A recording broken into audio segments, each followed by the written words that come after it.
l'interdiction du voile dans l'espace public. Vous avez dit qu'il fallait interdire certains vêtements, alors dans plusieurs endroits, dans le RER par exemple.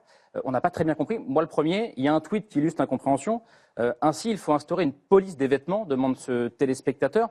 C'est pas du tout une attaque, c'est juste une demande une sorte de droit de suite. Est-ce que vous pouvez préciser quel voile vous voulez interdire dans l'espace public? Est-ce que, comme d'autres dans votre famille politique, vous réfléchissez à interdire le simple voile, par exemple? Non. Ça n'était pas clair tout à l'heure. Oui, bien sûr.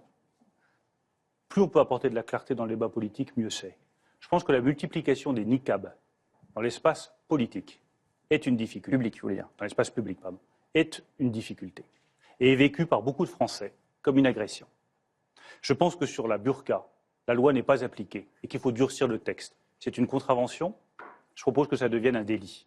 Et oui, j'estime, et ça c'est ma conception de la société française, que nous sommes une société dans laquelle il y a des us, il y a des coutumes, et que dans ces us et coutumes, le comportement vestimentaire en fait partie.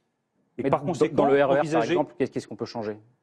Si vous avez demain une loi qui estime que le port du niqab est considéré comme une provocation dans l'espace public, on en tirera les conséquences, on va débattre de ça. Moi, je vous dis simplement ce que je ressens aujourd'hui de la société française et des Français qui disent la multiplication des niqabs dans l'espace public, et en particulier évidemment à l'université ou dans les hôpitaux, pose une difficulté. Bruno Le Maire, pour que les choses soient claires, la kippa, par exemple, est-elle un signe ostentatoire d'appartenance religieuse qui pourrait être interdit aussi? Non.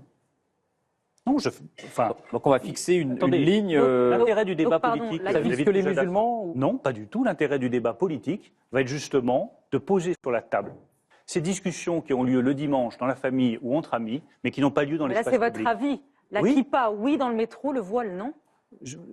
Pourquoi est-ce que vous déformez mes propos?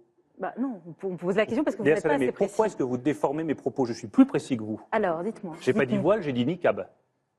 Ça n'est pas la même chose. Et sur des sujets aussi sensibles, j'aimerais qu'on fasse attention aux mots que je prononce. Donc, je dis la simplement kippa, oui, le niqab, non. Le niqab, non, voilà, à mon sens, mais je n'ai pas la vérité révélée sur ce sujet. Si on veut une loi, il faut un débat. Et ce débat, pour le coup, ça ne fera pas l'objet d'une ordonnance à l'été 2017, ça fera l'objet d'une discussion. Mais je préfère, pour la sérénité de la société française, que ce débat qui a lieu aujourd'hui dans des groupes privés ait lieu dans l'espace public, qu'on puisse en discuter sereinement pour dire ce que nous acceptons et ce que nous n'acceptons pas.